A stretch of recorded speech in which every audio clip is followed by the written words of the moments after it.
बिस्मिल्लाहिर्रहमानिर्रहीम। अस्सलाम वालेकुम नाजरीन, मैं राना उज़ैर हूँ। 6 मई 2026 बुध का दिन और कुछ अहम तरीन ब्रेकिंग न्यूज़ और बड़ी डेवलपमेंट्स इस वक्त होती हुई दिखाई दे रही हैं कि एक जानिब बमुश्किल इमरान खान ज़ाबित वज़ीर आज़म जो हैं उनकी केसेस जो हैं वो इस्लामाबाद हाई कोर्ट में समाअत के लिए मुकर्रर होते हैं। और अचंभे की बात यह है कि उनके वकला अब इस पर दलाइल देने से इनकार कर रहे हैं। क्या डिटेल्स इस हवाले से हैं? इस्लामाबाद हाई कोर्ट में इमरान खान के केसेस की आज समाअत थी, उसका मुकम्मल अहवाल आपके सामने तो रखा जाएगा, लेकिन खबरें इस वक्त बहुत इंपॉर्टेंट और सेंसिटिव हैं। पहली बड़ी ब्रेकिंग न्यूज पर आज हम बात करेंगे कि सुहेल अफरीदी वज़ीर आला केपी के और उनकी पूरी काबीना रॉन्ग नंबर निकली है और ये पार्टी के अंदर से एक बड़ी तवाना आवाज, बड़ी ताकतवर तरीन आवाज और इमरान खान के बड़े ही करीबी साथी उनकी जानिब से उठा दी गई है। क्या तफसीलात हैं?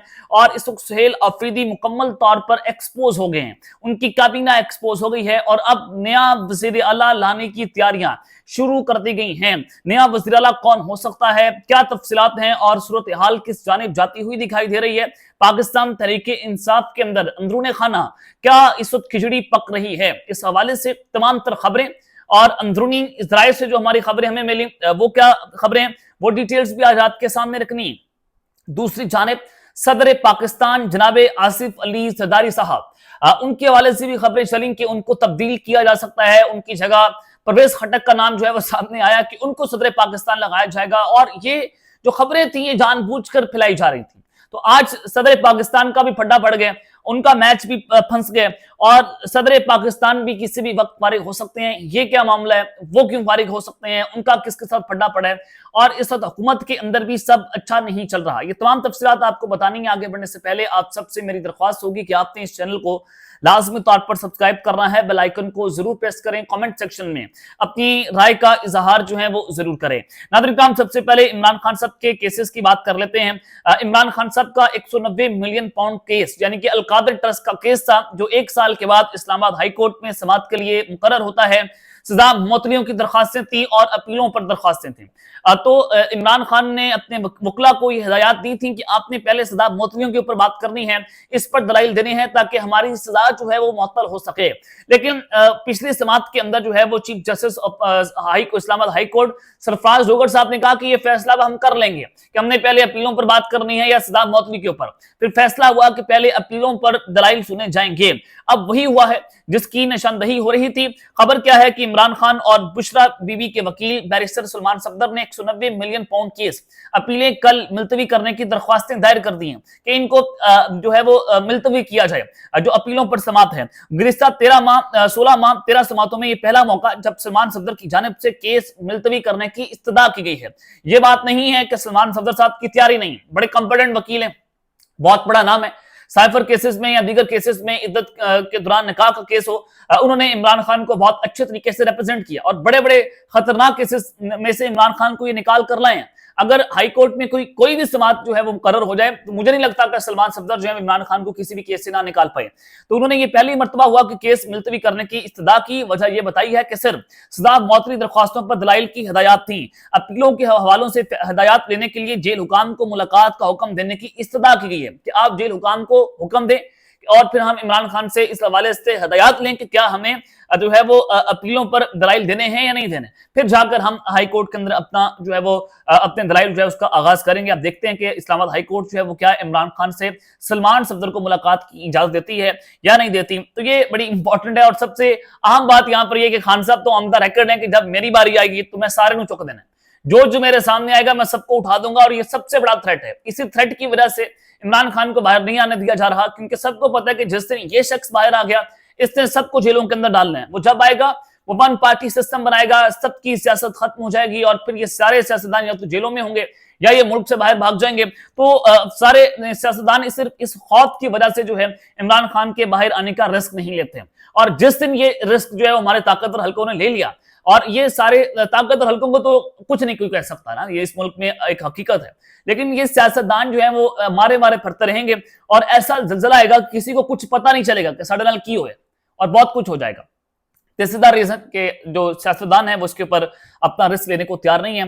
दूसरी जानिब आसिफ अली जरदारी साहब के हवाले से आपको खबर देना चाहता हूं कि क्या वो फारिग होने जा रहे हैं।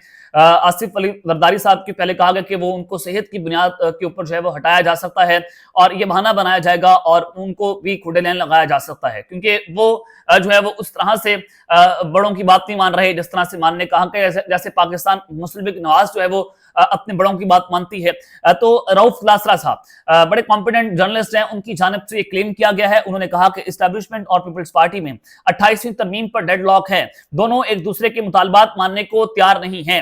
26वीं तरमीम हुई, 27वीं तरमीम हुई, उसके बाद पीपल्स पार्टी को साइड लाइन कर दिया गया।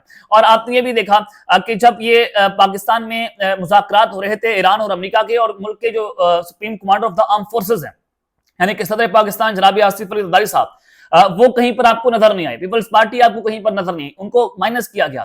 तो 28वीं तरमीम के ऊपर एक बहुत बड़ा डेडलॉक आ गया और एस्टैब्लिशमेंट एनएफसी अवार्ड्स में सूबों का हिस्सा कम करने के अलावा तालीम और सेहत के जो शोबे हैं वो वफाक के हवाले करना चाहती है। लेकिन पीपल्स पार्टी को तो यही बचता है ना कि वो एनएफसी अवार्ड भी खा रहे हैं, तालीम हो या सेहत के मामला हो, वो उन्होंने सिंध के अंदर जो तबाही मचा कर रख दी है कि ना तालीम है ना सेहत है वहां पर, और वडेरा सिस्टम है, वहां के लोगों को उनका हक नहीं दिया जाता, उनके राइट्स नहीं दिए जाते। तो यहाँ पर तो एस्टैब्लिशमेंट बिल्कुल बात ठीक कर रही है कि ये जो तालीम और शोबों का हक है और एनएफसी अवार्ड है इसको कम किया जाए, तालीम और सेहत के जो शोबे हैं इनको वफाक के हवाले किया जाए ताकि करप्शन जो है वो कम हो सके। तो पीपल्स पार्टी इस हवाले से कड़वा घूंट भरने के लिए उनकी एक शर्त है, वो शर्त यह है कि बिलावल भुट्टो को फिर वजीर आजम बनाया जाए। इस पर डेडलॉक है और एस्टैब्लिशमेंट नहीं चाहती कि बिलावल भुट्टो को दोबारा वजीर आजम बनाया जाए, क्योंकि शहबाज शरीफ साहब जो हैं वो बहुत अच्छे तरीके से परफॉर्मेंसेस जो हैं वो उनके मुताबिक दे रहे हैं, तो बिलावल भुट्टो को लाने का सवाल पैदा नहीं होता। दूसरी जानिब सुहेल अफरीदी और पूरी काबीना जो है वो रॉन्ग नंबर निकली है। पाकिस्तान तहरीक इंसाफ के अंदर इस वक्त बड़ी लड़ाइयां जन्म ले गई हैं और नया वज़ीर आला कौन होगा और ये दावा कहां से सामने आया है, ये खबर भी सबसे पहले मैं आपके सामने रखना चाहता हूं। जनाब मैंने आपको कल बताया था कि अडयाला जेल के बाहर अलीमा खान की कॉल थी, तो सुहेल अफरीदी मैंने कहा था कि वो नहीं आएंगे। वो क्यों नहीं आएंगे कि उनको बता दिया गया कि अगर आपने पेशावर से बाहर यानी कि केपीके से बाहर एक कदम भी बाहर रखा और पंजाब में या अडयाला जेल की हदूद में आने की कोशिश की तो आपको अगले दिन उड़ा दिया जाएगा। तो कुर्सी को बचाने के लिए ये फैसला किया गया कि वो अडयाला जेल नहीं आएंगे और दूसरा उनकी मुलाकातें भी नहीं होती। वो कहते हैं कि जनाब वक्त का ज़िया है। और अलीमा खान की कॉल पर पीटीआई की जो पार्लिमानी कमेटी है उनको अंदरूनी तौर पर हिदायत हैं कि आपने अलीमा खान की कॉल पर नहीं जाना। अलीमा खान से उनको जो है वो कुछ तहफ़्फ़ुज़ात हैं जिसकी बिना पर ये सारा कुछ जो है वो हो रहा है। अब आप देखें कि पार्टी के अंदर सियासत भी हो रही है, पार्टी में इमरान खान के माइनस के लिए बड़ी तगदू भी हो रही है कि इमरान खान को माइनस कर दिया जाए, और ये सब एक ही थाली के अंदर खा रहे हैं और ये आपस के अंदर जो है वो इस तरह की लड़ाइयां सिर्फ इक़्तिदार की हवस के लिए हो रही हैं।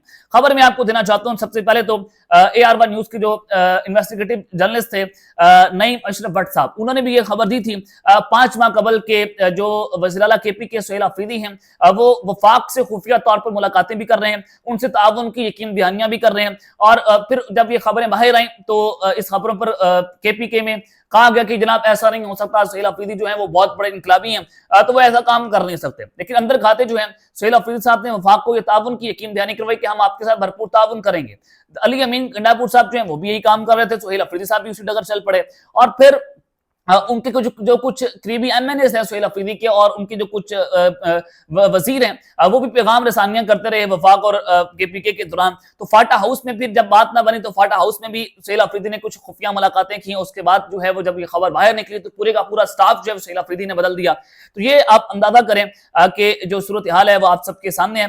जनाब इस वक्त जो वज़ीर आला सुहेल अफरीदी हैं उन्होंने सिक्योरिटी इदारों से अली अमीन गंडापुर से ज्यादा ताउन की यकीन दहानी करवा दी कि हम आपको यकीन जो है वो ताउन करेंगे। अब रही बात, कल होता यह है कि मुराद सईद जो है उसके खिलाफ भड़क उठे और उन्होंने कहा कि सारे के सारे रॉन्ग नंबर हैं, ये सारे के सारे खान के खबरदार हैं, इनको बाहर निकालना चाहिए। मुराद सईद की ट्वीट सामने आई, उन्होंने कहा कैद तन्हाई में डालने से कबल वकला अरकान असेंबली और पार्टी कैदत के लिए कवाद थे, अदालतों के बाहर धरना दें तब तक इंसाफ नहीं मिलता। उन सबको झुंझोड़ कर याद करवा चुका हूं। वकला के नाम भी सख्त पैगाम था और क्यों ना होता पार्टी ओहदों से लेकर असेंबली टिकट और बार इलेक्शन तक इमरान खान के नाम पर लड़े जाते हैं, लेकिन खान साहब के कमात के बावजूद अदालत के बाहर मुस्तकिल बमा अरकान असेंबली धरना نہیں دیا جا سکتا۔ پہلے بارش تھی، پھر رمضان المبارک تھا، اب گرمی ہے، خان صاحب کی بیماری، ڈرون حملے، آپریشن، بدلتے ہوئے بین الاقوامی حالات، پیٹرول کی قیمتوں میں ہوش ربا اضافہ، بیجا ٹیکسز، مہنگائی کے تناظر میں تحریک چلانے کی جو صلاح ہے، صرف صوبہ نہیں بلکہ ملک بند کرنے کا پلان ہے۔ عمران خان کے صحت کے معاملے پر متحرک ہونے کی درخواستیں، ایوانوں سے استعفوں کے ذریعے حکومت سے جو لیجیٹیمیسی ہے وہ واپس لینا، یہ سب سے پہلے اپنے استعفے کی پیشکش کریں۔ میں یہ سمجھتا ہوں کہ عمران خان کی جو ان کے اسیران کی ذمہ دار ہے، ان کے پاس کوئی فرد نہیں ہے، بلکہ بین الاقوامی اسٹیبلشمنٹ کی ایما پر برسر پیغار انہوں نے طاقت اور شخصیت کا نام دیا، پھر کہا کہ یہ غیر قانونی طور پر اس کے متحد آنے والے ادارے اور اس کے اشاروں پر ناچنے والی سیاسی قوتیں ہیں۔ مگر کیا عمران خان اپنی ذات کے لیے مقید ہے؟ اس کی رہائی کی پوری قوت سے کوشش کرنی چاہیے، لیکن قیادت سے لے کر قوم تک کسی نے اپنی ذمہ داری جو ہے وہ نہیں نبھائی۔ انہوں نے کہا کہ اس وقت پیٹرول مہنگائی ہے، پاکستان حکیم صاحب کے اپنے مسئلے ہیں، ڈرون حملوں کا معاملہ ہے، خان صاحب کی بیماری ہے، بدلتے ہوئے حالات ہیں، لیکن کہیں پر بھی آپ نے کوئی تحریک چلائی؟ اپنے اجلاس کے اندر تو فیصلہ آپ اپنے لیے تو لے سکتے ہیں، لیکن عمران خان کے لیے آپ نے کوئی فیصلہ لیا؟ یہ انہوں نے اس پر جو ہے وہ بات کی۔ پھر کہا کہ تحریک تحفظ مہینوں کے بعد ایک بیٹھک منعقد کرنے کا فیصلہ خود کر سکتی ہے، لیکن سی ایم جلسے کا اعلان کر سکتے ہیں، پھر اس کو ملتوی بھی خود کر سکتے ہیں۔ لاہور کا جلسہ انہوں نے ملتوی کیا۔ اراکین اسمبلی شادیوں اور دعوتوں میں مخالفین کے ساتھ بیٹھنے کا فیصلہ بھی خود کر سکتے ہیں، اور مارکو پولو بن کر دنیا کے چکر لگانے کا فیصلہ خود کر سکتے ہیں۔